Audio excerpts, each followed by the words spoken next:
If you need to view the app log in itch.io, you're in the right place.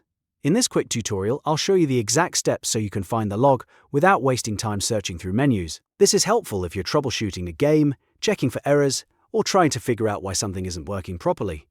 If this video helps, make sure to hit the like button and subscribe for more easy software tutorials.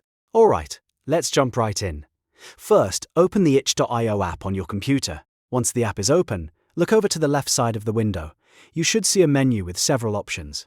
From that left-hand menu, click on Preferences.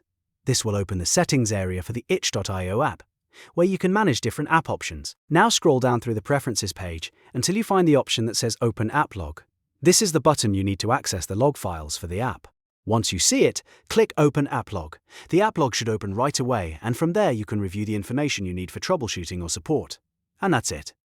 You've now successfully viewed the app log in itch.io. It only takes a few clicks once you know where to look, and now you can use that log whenever you need to diagnose an issue. If this tutorial helped, don't forget to like the video, subscribe to the channel, and turn on notifications so you never miss the next quick guide. Thanks for watching, and I'll see you in the next one.